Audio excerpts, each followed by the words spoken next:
Hello, brothers and sisters, welcome to my channel. Biblia ang sasagot. Ang topic natin ngayon, ganito ang huling hininga ng mga magulang ni Jesus. Ang kwento ni Maria at Jose. Sa maliit na bayang ng Nazaret, kung saan tila nagtatagpo ang langit at lupa, nagsimula ang kwento ng pinakamahalagang mag-asawa sa kasaysayan ng sangkatauhan. Sila Maria at Jose ay hindi mga hari, kundi may taglay na kayamanan, ngunit sila ang napiling gumanap sa pinakadakilang misyon: alagaan at protektahan ang anak ng Diyos. Saksi sila sa mga himala, hinarap ang maraming panganib at isinambuhay ang kaganapan ng layunin ng Diyos. Ngunit ano ang nangyari matapos nilang samahan si Jesus sa kanyang kabataan at bahagi ng kanyang buhay? Ang katahimikan ng mga kasulatan tungkol sa kanila ay nag-iiwan ng puwang na nagdudulot ng matinding kuryosidad. Paano at kailan natapos ang kanilang mga araw?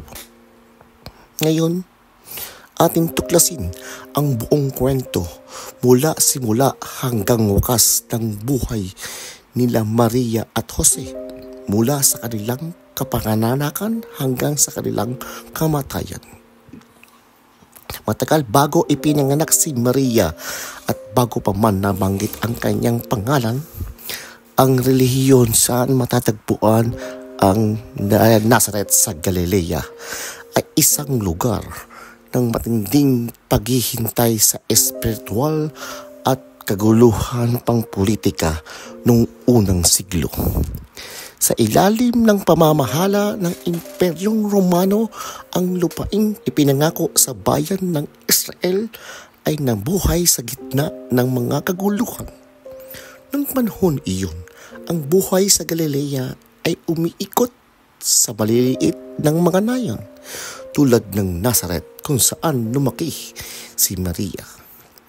Ang mga nayong ito ay tinitirhan ng mga simpleng pamilya na inaalay ang kanilang buhay sa manual na paggawa at pagsasaka, pag-aalaga ng mga hayop. Ang mga kababaihan ay nangangalaga sa tahanan at sinisuguro ang pagpasa ng mga tradisyonal Hudyo sa kanilang mga anak, habang ang mga kalalakihan naman ay abala sa mga tungkuling pang-ekonomiya at espiritual ng kanilang pamilya. Gayunpaman, hindi nagsisimula ang kwento ng kaligtasan kay Maria kung hindi sa isang mag-asawa na nabuhay sa parehong panahon at nagtaguyod ng mga hamong humubog sa tagpo para sa pagdating ng tagapagligtas. Bago pa man ipaglihi si Maria, naroon na sina Joaquin at Ana, ang kanyang mga magulang. Sila Joaquin at Ana ay ang mga matapat na Hudyo, malalim na nakaugat sa mga tradisyon at pananampalataya ng Israel. Namuhay sila tulad ng maraming tao nung kanilang panahon. Deboto sa Torah, sumusunod sa regular na mga panalangin at mga kapistahan pangrelihiyon. Gayunpaman, ang kanilang buhay ay tinatakan ng tahimik, ngunit matinding sakit ang kawalan ng anak sa isang lipunan kung saan ang pagkakaroon ng supling ay itinuturing na isang biyaya mula sa Diyos at mahalaga para sa pagpapatuloy ng pangalan at pamana ng pamilya. Ang pagiging buog ay nakikita bilang isang personal na trahedya at kung minsan tanda ng hindi pagsang-ayon ng Diyos. Sa kabila nito, hindi nawala ng pag-asa, pananampalataya si Joaquin at ang Ana Ayon sa mga sinaunang Kristiyanong tradisyon, sila ay masugid na nanalangin para sa isang anak na may kasamang luha at walang tigil na pagsusumamo. Si Joaquin, sa kanyang pagdadalamhati, ay nagpunta pa sa disyerto, nag-alay ng panahon sa pag-aayuno at panalangin. Hinihingi sa Diyos ang biyayang ito. Si Ana naman, sa kanyang pag-aisa, ay nanalangin ng masidhi, umaasa sa Panginoon na mangangakong kung bibigyan siya ng isang anak na babae, ito ay kanyang itatalaga sa paglilingkod sa Diyos. Sa gitna ng kanilang paghihintay sa puno ng sakit, kumilos ang Diyos tulad ng ginawa niya kay Sara, ina ni Isaac, at Ana, ina ni Samuel. Sinagot ng Panginoon ang mga panalangin nila Joaquin at Ana. Isang anghel ang nagpakita sa kanilang dalawa na nagsabing magkakaroon sila ng isang anak na babae na hindi lamang magiging biyaya sa kanilang buhay kung hindi bahagi rin ng mas malaking plano, ang banal na plano ng kaligtasan. Dapat nilang palakihin ang kanilang anak ng may natatanging dedikasyon, itinalaga sa Diyos mula sa pagsilang. At sa gitna ng simplihan ng kanilang nayon at kanilang pagiging komplikado ng kasaysayang iyon, isinilang si Maria. Mula sa pasimula, si Maria ay tinatakan ng isang natatanging misyon. Ang kanyang pangalan na pinili ng kanyang mga magulang ng may malalim na espiritual na kahulugan ay nagpapakita ng kanyang banal na pagkakalanlan at layunin. Ang Maria na nagbula sa salitang Hebreo ng Miriam ay maaaring mga hulugang ng minamahal ng Diyos o pinakamataas na ginang. Naaaring isiping sila Joaquin at Ana habang hawak ang kanilang anak sa kanilang mga bisig. Kinikilala na ang sandaling iyon ng katuparan ng katapatan ng Diyos. Ang pag-iyak ng isang sanggol sa isang simpleng nayon tulad ng Nazareth ay naaaring maliit sa paningin ng mundo. Ngunit sa langit, ito ay tanda ng mas parating ng pambihirang kaganapan. Bilang tugon sa tawag ng Diyos sa buhay ni Maria, gumawa sila Joaquin at Ana ng isang desisyon na nagpapakita ng kanilang ganap na debosyon sa Panginoon. Ayon sa mga sinaunang tradisyon Kristiyano, dinala si Maria sa templo ng Jerusalem sa edad na 3 taon. Ito'y 1 kilo ng pasasalamat ng pagsunod ng kanyang mga magulang. Sa kulturang Hudyo, karaniwang para sa mga pamilya na ialay ang kanilang mga unang ani, hayop o kahit anak sa Diyos. Tinupad ni Ana ang kanyang pangakong italaga ang kanyang anak na babae at sa Panginoon kapalit ng biyayang natanggap nila. Ang paglalakbay patungo sa templo ay siguradong puno ng emosyon. Isipin sina Joaquin at Ana na umaakyat sa mga hagdan ng maringal na templo ng Jerusalem. Hawak ang maliit na si Maria sa kanilang mga kamay habang ang mga awit at panalangin ay pumupuno sa paligid. Pagdating nila sa looban ng templo, kanilang ipinagkatiwala ang kanilang anak sa pangangalaga ng mga pari. Umaasa na gagabayan ng Diyos ang bawat hakbang ng kanyang buhay. Sa loob ng templo, sinimulan ni Maria ang isang bagong yugto ng kanyang paglalakbay. Bagamat kakaunti ang nabanggit tungkol sa panahong ito, sinasabi ng mga tradisyon na siya'y natutong tungkol sa kasulatan at mga kaugaliang pangrelihiyon ng mga Hudyo. Isipin si Maria bilang isang bata na nakikinig sa mga kwento tungkol kina Abraham, Moises at David. Hindi nalalaman na ang kanyang buhay ay magiging kaugnay sa katuparan ng mga pangakong ibinigay sa mga lalaking iyon. Habang lumalaki si Maria, naging malinaw na ang kanyang pananatili sa templo ay pansamantala. Ayon sa tradisyong Hudyo, ang mga dalagang itinalaga sa templo ay kailangan umalis sa kanilang paglilingkod pagsapit ng kanilang kabataan. Ang templo ay naging kanyang espiritual na tahanan. Ngunit ngayon, kailangan dalhin niya ang kanyang natutunan sa pang-araw-araw na buhay. Nang dumating na oras, bumalik si Maria sa Nazaret, ang kanyang bayang sinilangan. Pagbalik niya sa bahay ng kanyang mga magulang, ginampanan ni Maria ang mahalagang papel sa buhay ng pamilya, tumutulong sa mga gawain sa araw-araw at sumusunod sa mga tradisyon ng kanyang komunidad. At dito, natatahimik na nayon na ito, isang simpleng karpintero ang magbabago ng takbo ng kanyang buhay. Si Jose ay isang simpleng tao, isang masipag na karpintero na naninirahan sa Nazaret. Sa kulturang Hudyo, ang manual na trabaho ay tinuturing na isang marangal at espiritual na bukasyon dahil ito ay paraan ng isang pagpaparangal sa Diyos sa pamamagitan ng matapat na paggawa. Kilala si Jose sa kanyang pagiging matuwid at makadiyos. Mga katangiang nagpakilala sa kanya sa kanilang komunidad.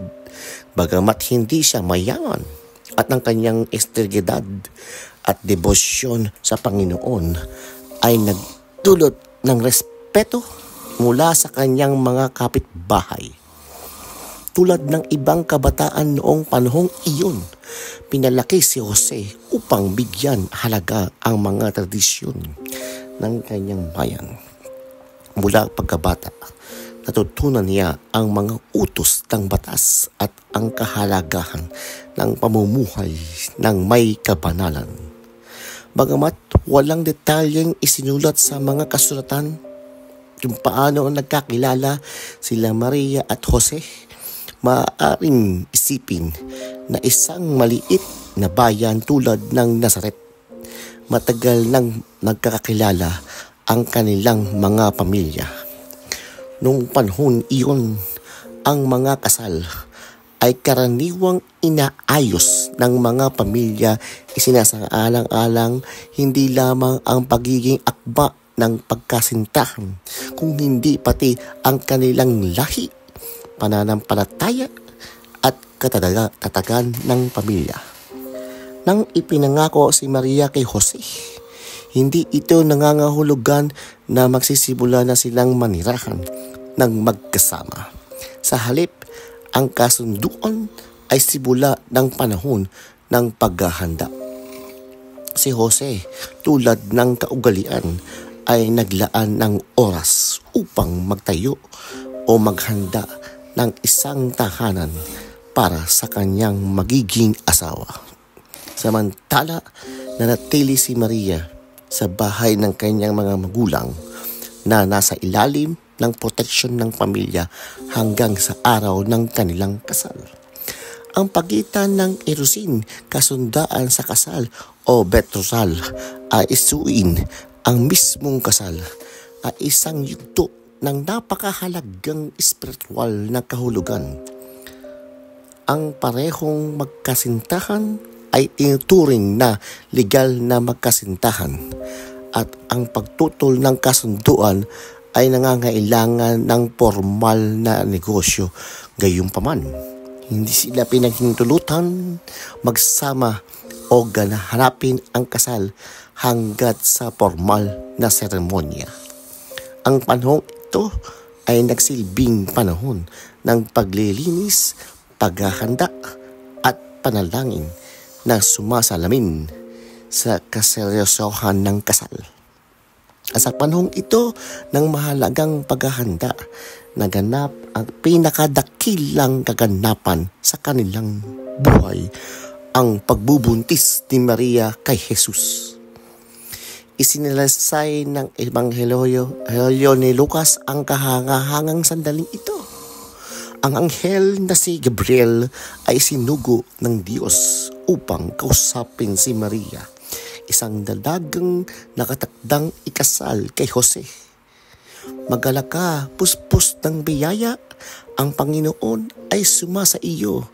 Wika ng anghel, Lucas, Kabanata 1, talata 28.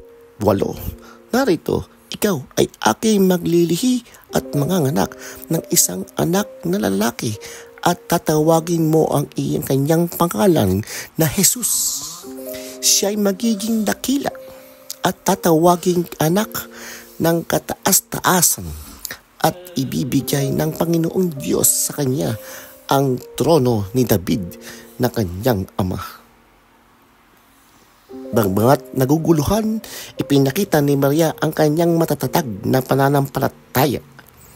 Nang tanungin niya kung paano ito mangyayari, dahil siya ay isang birhen, sumagot ang anghel, ang Espiritu Santo ay bababa sa iyo at ang kapangyarihan ng kataas-taasan ay lilipit sa iyo at kanyang sinabi, narito ang alipin ng Panginoon, mangyari daw sa akin ayon sa iyong salita. Kasagot na ito, tinanggap ni Maria ang kanyang tungkulin sa banal na plano at naging ina ng tagapagligtas. Pagkatapos ng anusyo ng anghel, agad na nagpunta si Maria sa kabuntukan ng Judea upang bisitahin ang kanilang pinsang si Isabel. Si Isabel na nagdalang tao rin sa kabila ng kanyang katandaan ay nagbubuntis kay Juan Bautista. Nang pumasok si Maria at batiin si Isabel, isang pambihirang bagay ang nangyari. Ang sanggol sa sinapupunan ni Isabel ay lumukso sa galak. Si Isabel na puspos ng Espiritu Santo ay nagsabi, pinagpala ka sa mga kababaihan at pinagpala ang bunga ng iyong sinapupunan. Lucas, Kabanata 1, talata 42. Ang sandaling ito ay isang makalangit na kompormasyon para kay Maria na talagang dinadala niya ang Mesiyas. Napuspos ng Espiritu Santo, umawit si Maria ng isang awit ng papuri na kilala bilang Magnificat. Pinupuri ng aking kaluluwa ang aking Panginoon at ang aking espiritu ay nagagalak sa Diyos ng aking tagapagligtas. Nanatili si Maria kay Isabel ng halos 3 buwan, malamang na tumutulong sa mga paghahanda para sa pasigsilang ni Juan Bautista. Sa panahong iyon, lalong tumibay ang kanyang pananampalataya at mas malalim niyang naunawaan ang kahulugan ng pagiging ina ng tagapagligtas sa pamamagitan ng pakikibahagi sa karanasan ni Isabel. Pagkatapos ng 3 buwan, bumalik si Maria sa Nazaret. Ngunit ngayon, dala niya ang isang malitang mahirap unawain ng mga tao sa paligid niya. Siya'y nagdadalawang tao kahit hindi pa ganap na kasal kay Jose. Si Jose ay isang matuwid at makadiyos na tao, ay nalaman ang kanyang kalagayan at labis na nabagabag. Bagamat alam niyang hindi siya ang ama, ayaw niyang ilantad si Maria sa kahihiyan sa publiko. dahil maaaring itong humantong sa kanyang pagkamatay sa pamamagitan ng pagbabato. Binalak lihim ng tapusin ang kanilang kasunduan bilang isang paraan ng paprotekta sa kanya. Ngunit habang iniisip ni Jose ang nararapat gawin, kumilos ang Diyos sa isang panaginip. Nagpakita sa kanya ang isang anghel at sinabi, "Jose, anak ni David, huwag kang matakot na tanggapin si Maria bilang iyong asawa, sapagkat ang ipinaglilihi sa kanya ay mula sa Espiritu Santo. Siya'y manganganak ng isang anak na lalaki at tatawagin mo siyang Jesus, sapagkat ililigtas niya ang kanyang bayan mula sa kanilang mga kasalanan." Mateo, Kabanata 1, Talata 22. Pagkagising mula sa panaginip, hindi nagtubili si Jose.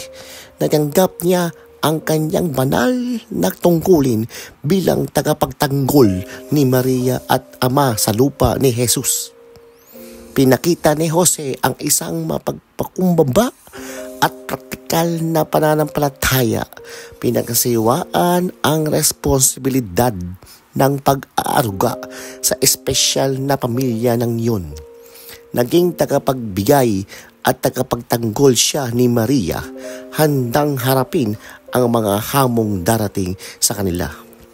At pagkalipas ng isang buwan, sa isang araw na tila karaniwan, libu-libong tao ang nagulat sa isang kautusan mula sa pamahalaang Romano. Ang kautusan ng emperador na si Cesar Augusto na magsagawa ng senso sa buong imperyong Romano ay nagpabago sa pang-araw-araw na buhay ng milyong kabilang na sila Jose at Maria.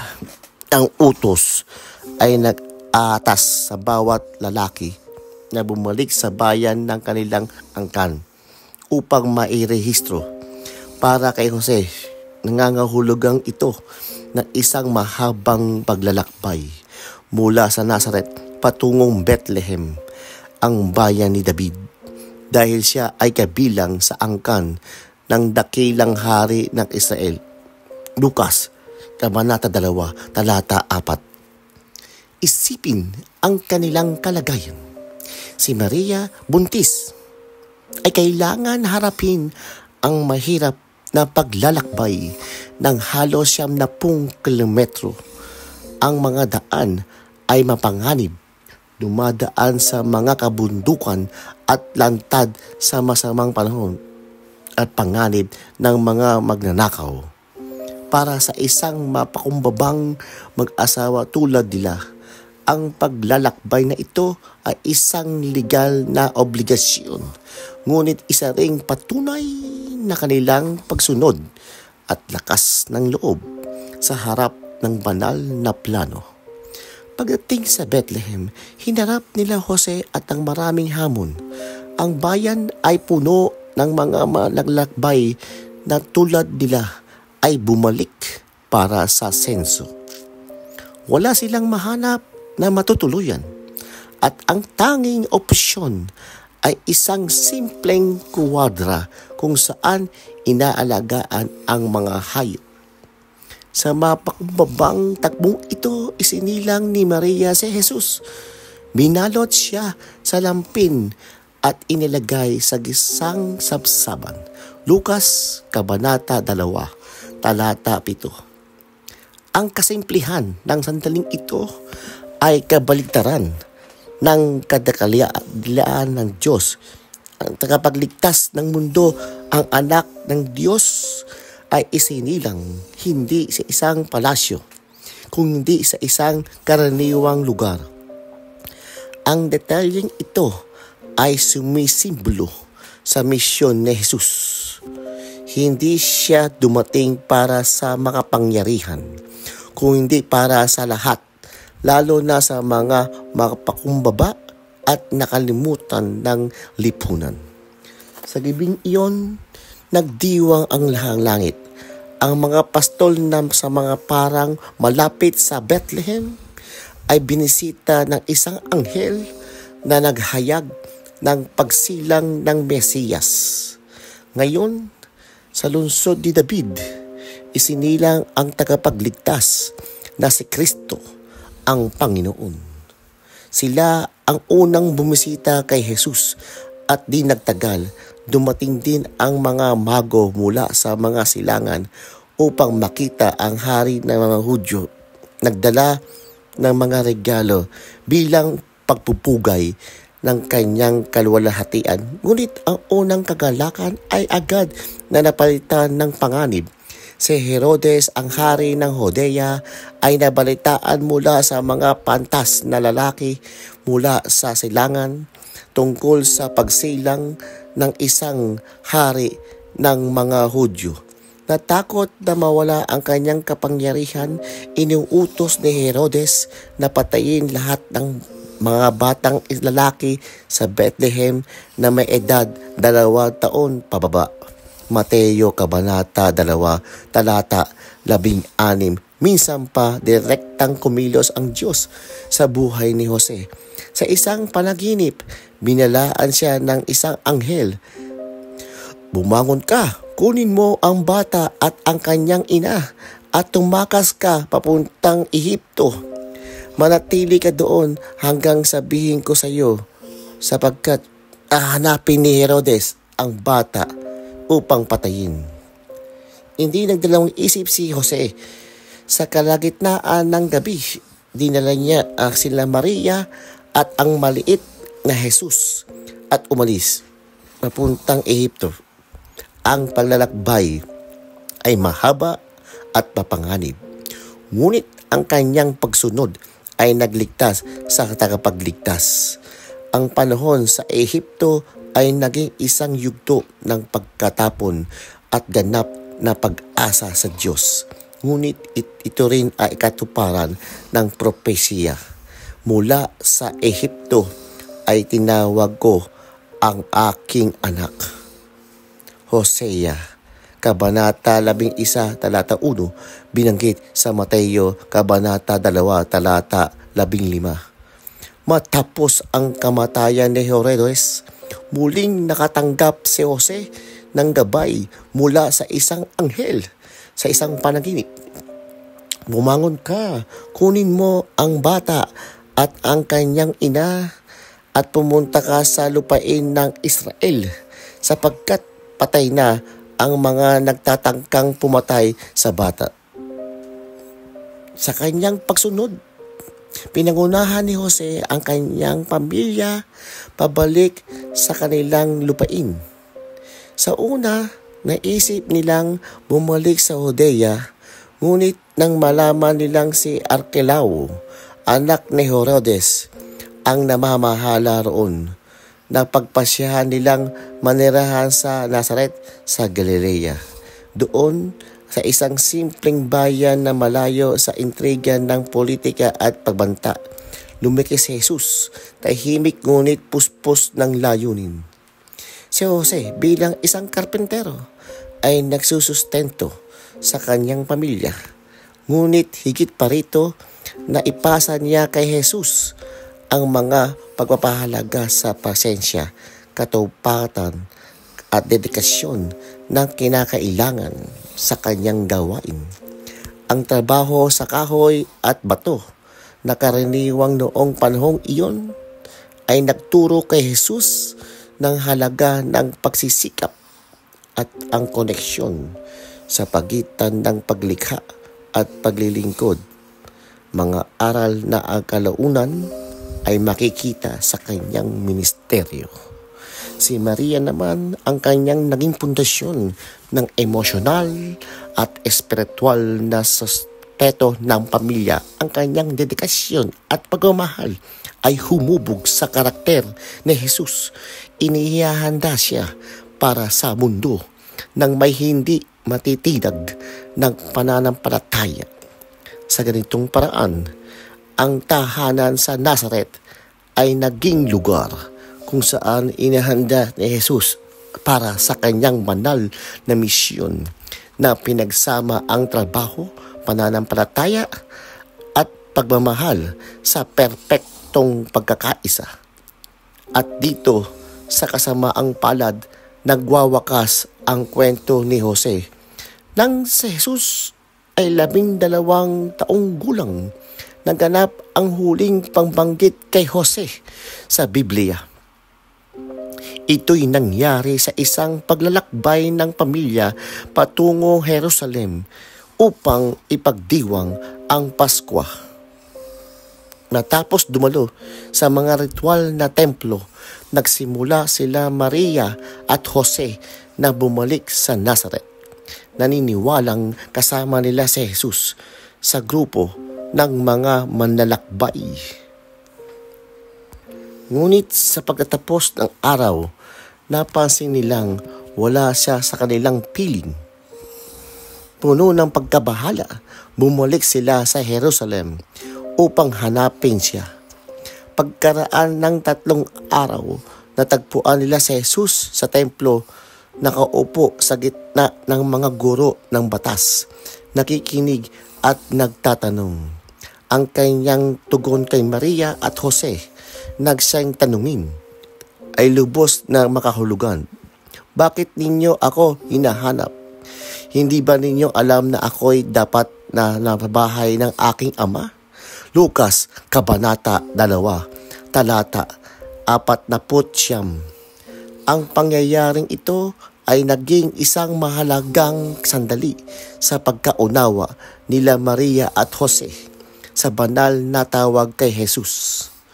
Pagkatapos ng pangyayaring ito, nanatiling tahimik ang mga ebanghelyo tungkol kay Jose. Nang sinimulan ni Jesus ang kanyang pampublikong ministeryo, hindi na binanggit si Jose sa nagpapaywatig na siya'y pumanaw na. Ang kulturang Hudyo ay nagbibigay ng malaking halaga sa presensya ng Ama sa mahalagang kaganapan sa buhay ng mga anak. At ang kanyang pagkawala ay kapasin-pansin. Bagamat walang detalyeng binanggit tungkol sa kanyang kamatayan, naniniwala ang mga eskolar na si Jose ay pumanaw ng payapa mula sa mga likas na dahilan bago pa man sinimulan ni Jesus ang kanyang gawain. Sa kanyang mga huling taon, marahil ay nasaksihan ni Jose nang may pagmamalaki ang paglaki ni Jesus sa karunungan, tangkad at biyaya sa harap ng Diyos ang mga tao tulad ng inilarawan sa Lucas, Kabanata 2, Talata 52. Ang pagkamatay ni Jose ay nagdala ng malaking pagbabago sa dinamikan ng pamilya. Si Maria ay ngayon ay isang balo, ay nagdala ng responsibilidad ng pangangalaga ng iba pang mga anak. Para sa isang babae sa lipunang Hudyo noong unang siglo, ang pagiging balo ay nangangahulugang ng pagharap sa mahalagang hamon sa ekonomiya at lipunan.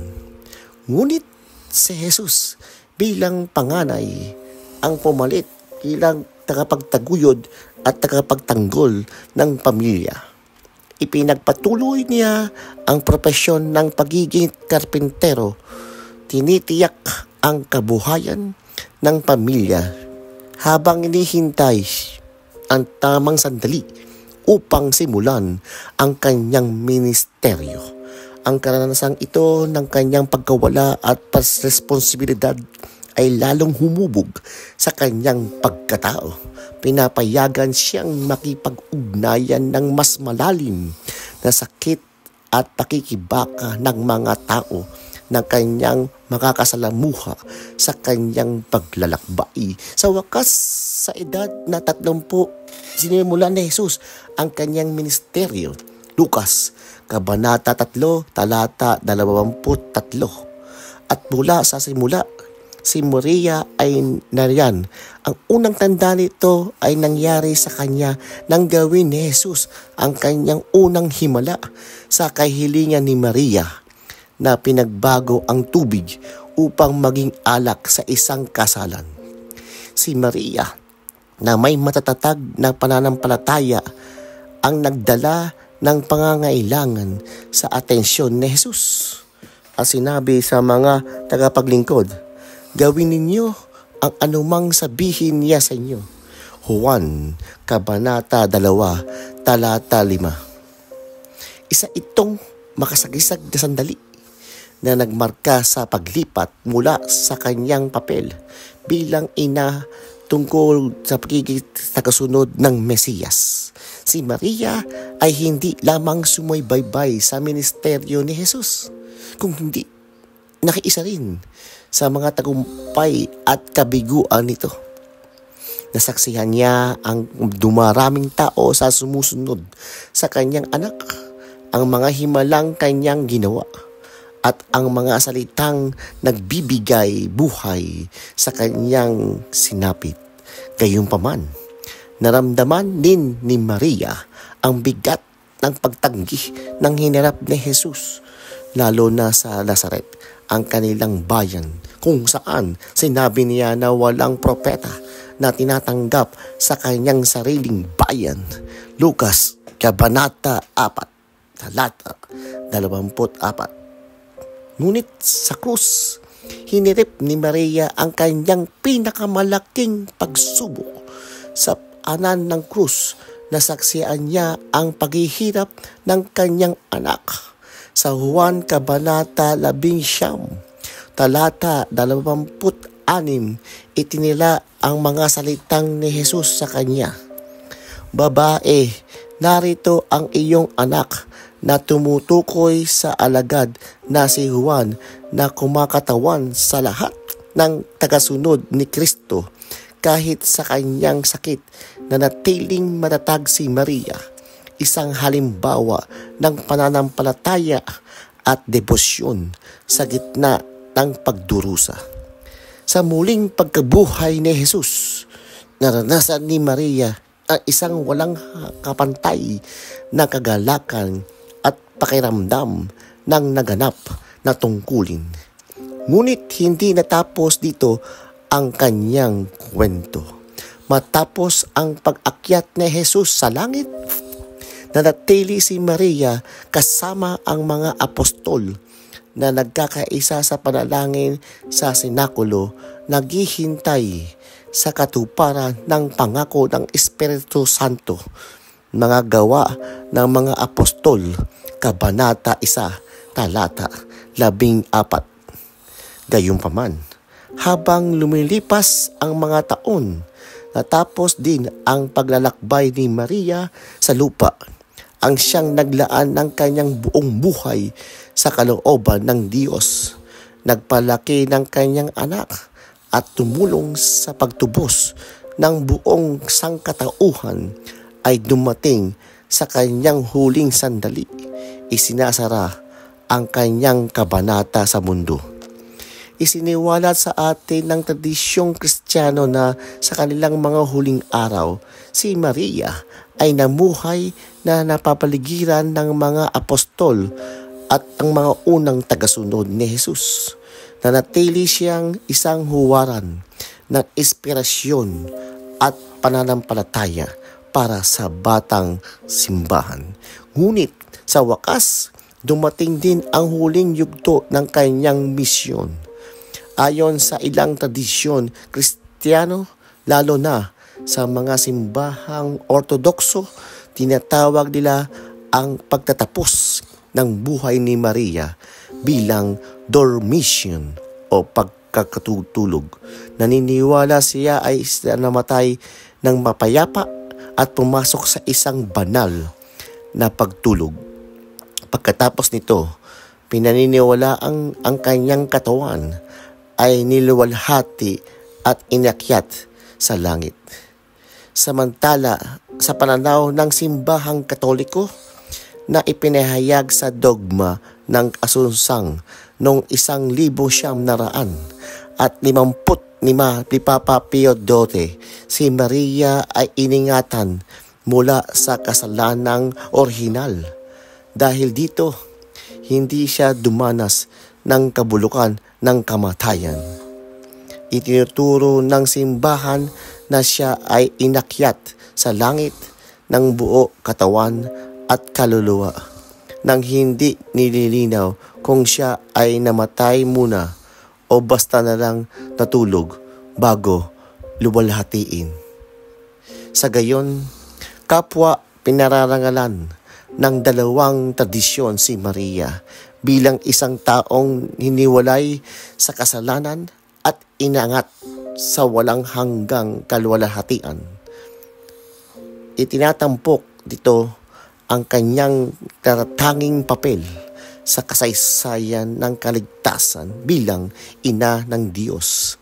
Bagamat bahagyang magkaiba ang kanilang interpretasyon ukol sa mga huling sandali ng kanyang buhay sa mundo.